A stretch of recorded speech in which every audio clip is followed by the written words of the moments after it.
The PLP and Andros objecting to two proposals for that island. A prison officer on the wrong side of the law, plus the Saharan desert dust plume reaches the Bahamas.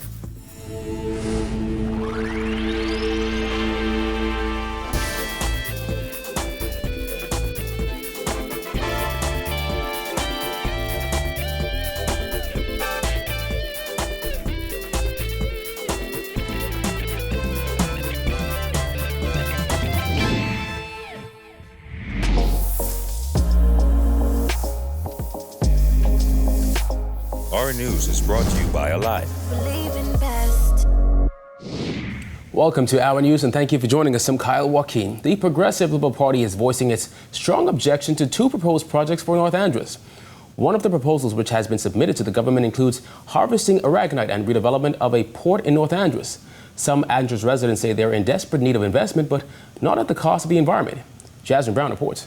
The PLP leader and his entourage took their concerns all the way to Andros today, where they met with concerned residents here at the site at Morgan's Bluff.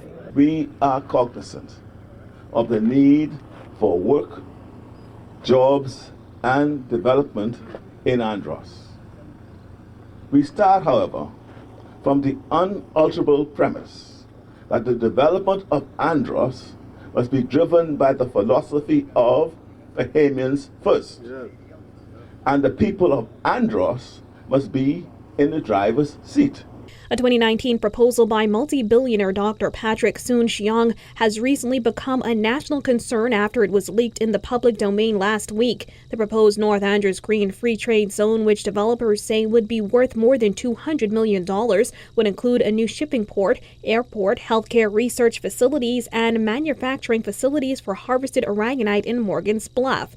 Days later, the Bahamas Materials Company Limited proposed project for the mining of calcium carbonate in the same area also leaked to the public. The Simonet Group's chief executive Cameron Simonet is one of the principals behind the project. The government needs to empower young people and Androsians before they give 5,100 acres of our land away to any foreigner, or Bahamian for that matter. Andros is not an island designed to have no big major development, unless it's marine or farming. The Office of the Prime Minister said in a statement released on Monday evening that while a draft proposal for a free trade zone in North Andros was submitted, it has not been formally analyzed, nor has a copy been submitted to the National Economic Council. Meanwhile, the Progressive Liberal Party is no stranger to proposals for Andros. In 2016, then PLP Agriculture Minister V. Alfred Gray said a $2.1 billion proposal for the development of agriculture and fisheries in Andros was pitched to the ministry by the government's ambassador to China. There was not even,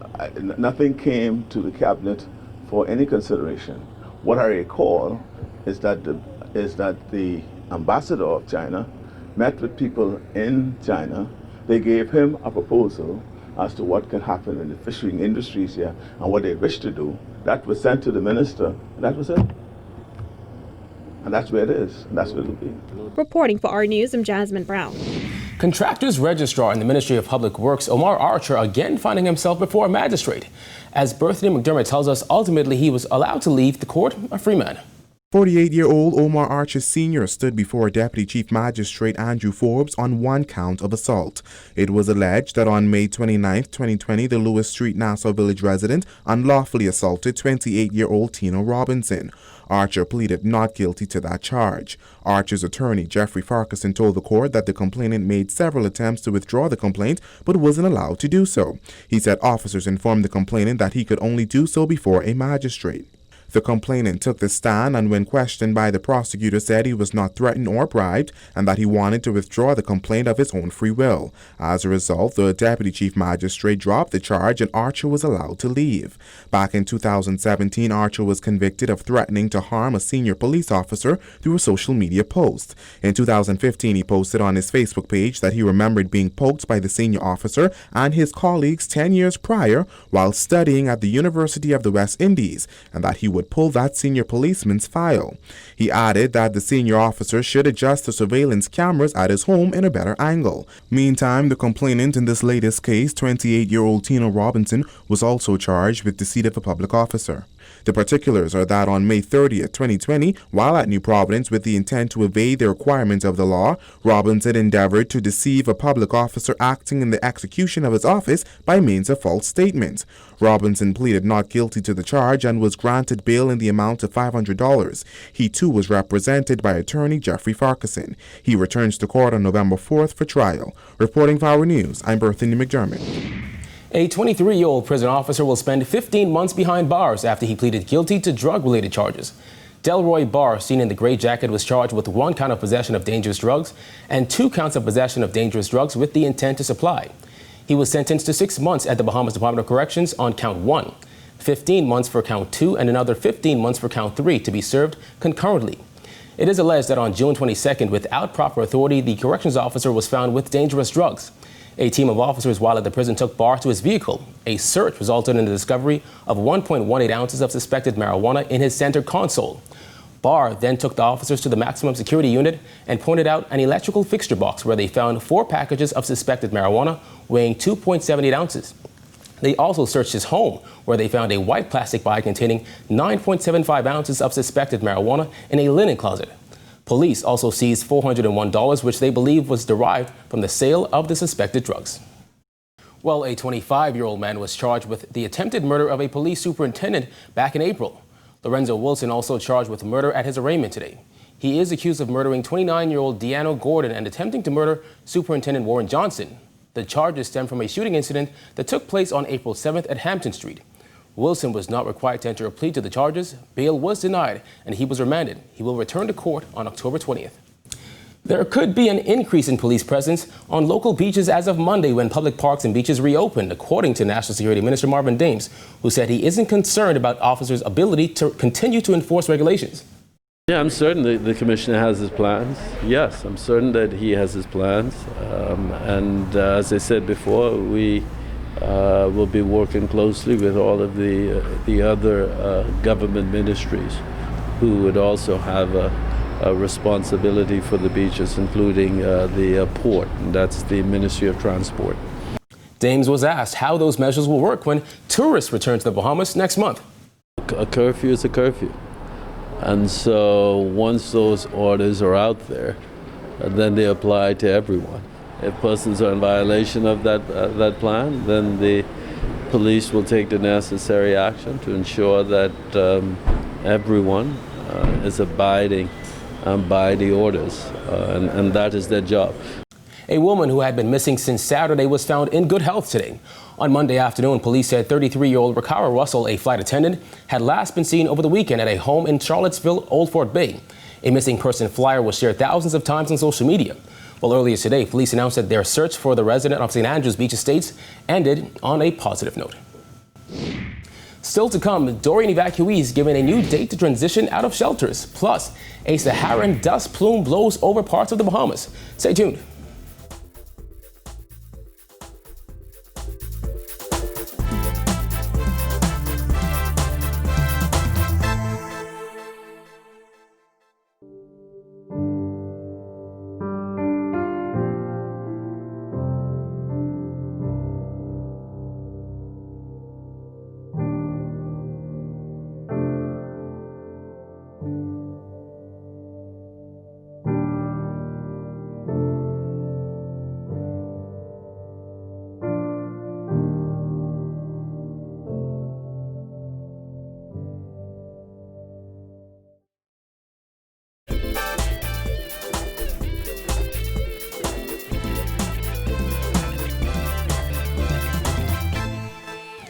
Nine months after Hurricane Dorian forced them to leave Abaco and move into New Providence shelters, over 70 evacuees are still living in those shelters. However, their stay in those facilities will soon come to an end, according to Social Services Minister Frankie Campbell. According to Social Services Minister Frankie Campbell, those staying in hurricane shelters, such as the Ponciana Inn and Bahamas Academy, have been given an eviction date, especially now that the hurricane season is in full swing. Here in New Providence, last count, I think we had 20 or less in Ponciana. I think I gave instructions to give those 20 a deadline. We have 50 or less in Bahamas Academy. If need be, we may combine the two, but our ultimate objective is to have those persons transitioned. More than 2,000 evacuees moved into shelters across New Providence after Hurricane Dorian battered Abaco in September. In May, there were 140 Dorian evacuees remaining in shelters. The Poinciana Inn and Old Bahamas Academy gym facilities were expected to close last month, but Cabinet extended their operations. According to Campbell, the reduced number of persons staying in the shelter gives his ministry confidence that those evacuees can find suitable accommodations. I don't recall how much time, but I believe in light of the reduced numbers, it is sufficient to suggest that even those that are there, if they made a little more effort, they too can transition. And so I asked my people to consider giving them a deadline. I don't remember which date we agreed on. Weeks into the 2020 hurricane season, Campbell said that they are hoping to not have a repeat of last year. We were prepared the last time, but then we had Dorian. So the truth of the matter is, you have to prepare for the worst and hope for the best. So to answer your question, yes, we've done our normal and regular due diligence in collaboration with NEMA and the new Ministry for Disaster Management, and we're hopeful that we don't have a repeat of last year. Reporting for our News, I'm Georgie Bain. A giant plume of Saharan desert dust has arrived over the southeast Bahamas, affecting visibility in the area and causing quite the concern for other Caribbean islands. As the dust plume moves north, a local climatologist is warning asthmatics and those with allergies to be prepared.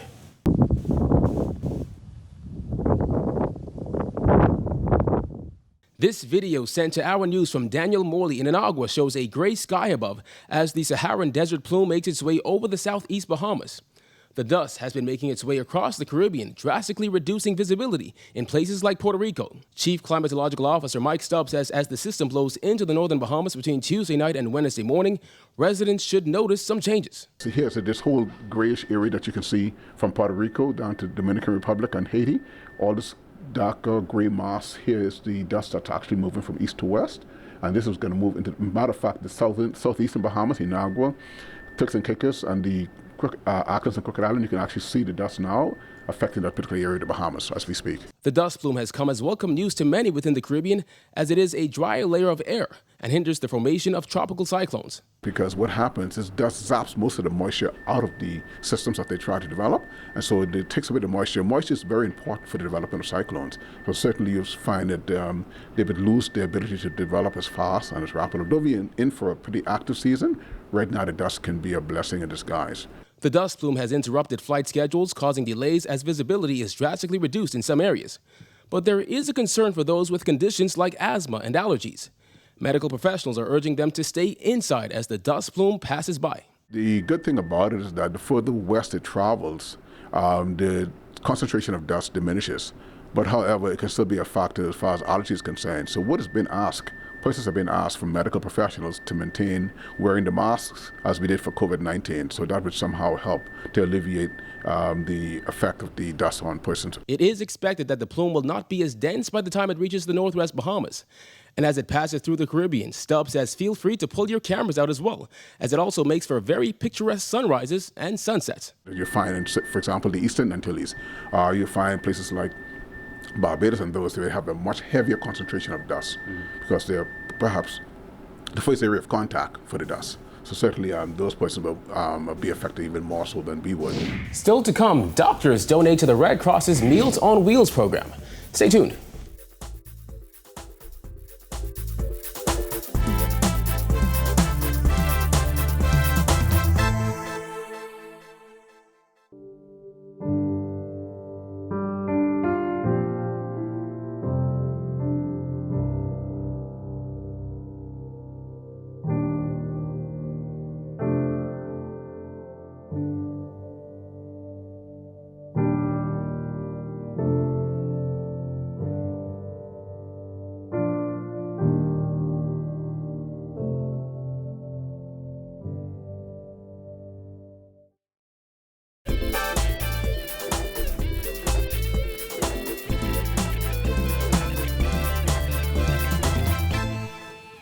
You're watching Our News. Welcome back.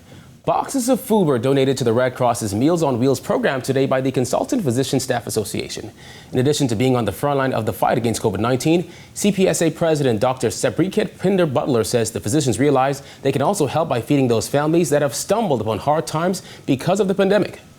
So certainly we are part of the front line, but we appreciate that our patients and the Bahamian population have found themselves in hardships. None of us could have predicted what could happen. So we want to continue to partner. We partnered when things were going on with the hurricane, so we want to certainly partner in the time of the COVID pandemic and encourage other corporate and civic groups to continue to help persons in our community that are in need of assistance. The boxes contained grits, corned beef, tuna, and rice. The Meals on Wheels program feeds 1,000 families daily and runs 6 days a week. Bahamas Red Cross Director General Sean Brennan said it's good when groups see the importance of lending a helping hand to others in need.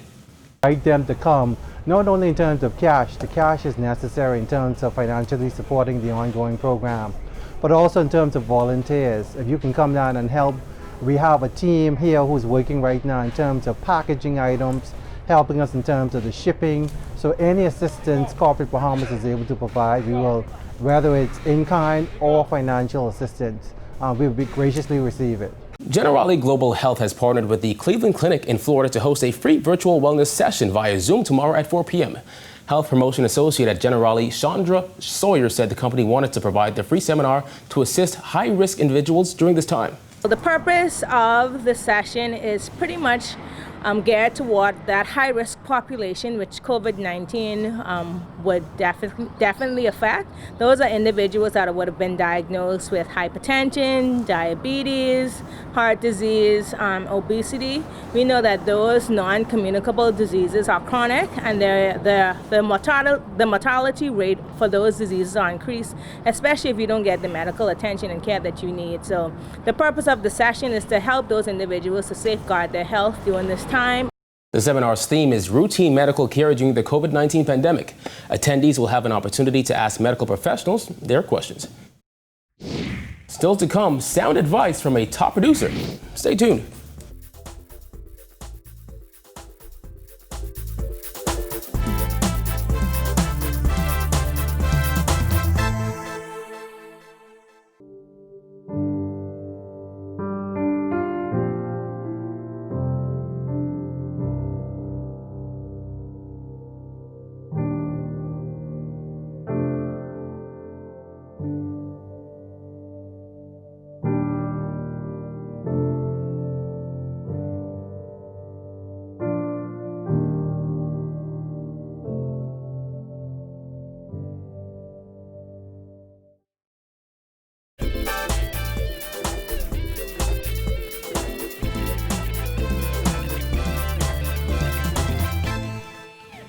Finally, tonight news, top international producer Andrew Thompson says there are tons of opportunities for Bahamians to break into the industry. Marcellus Hall reports.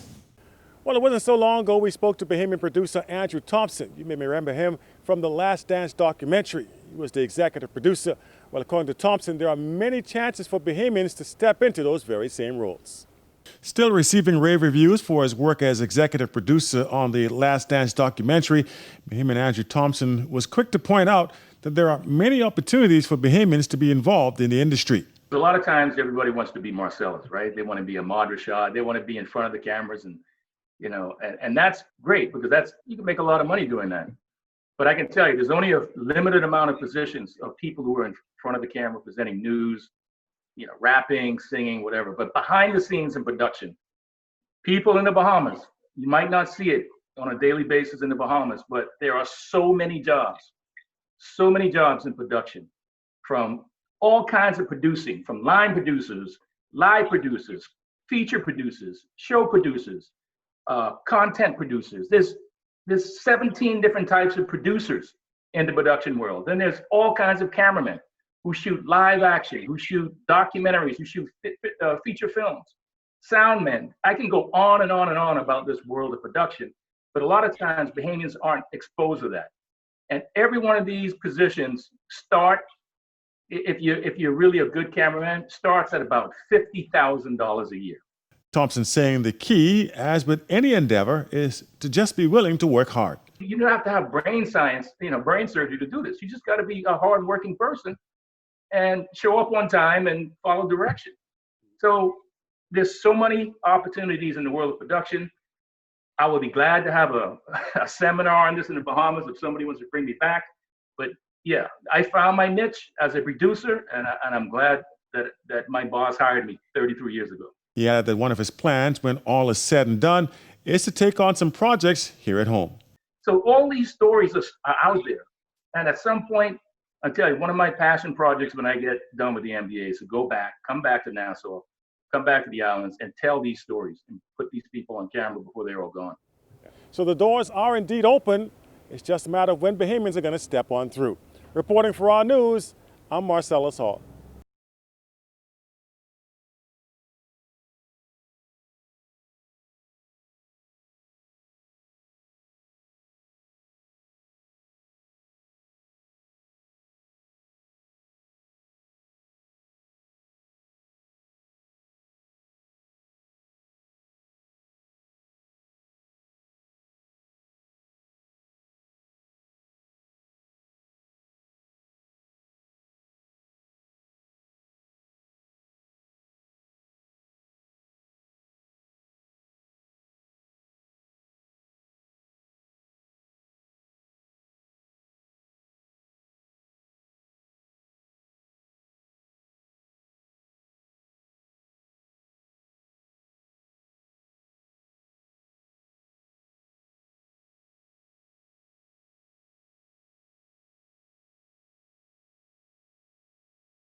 Thank you for joining us for Our News tonight. On behalf of the entire team, I'm Kyle Joaquin.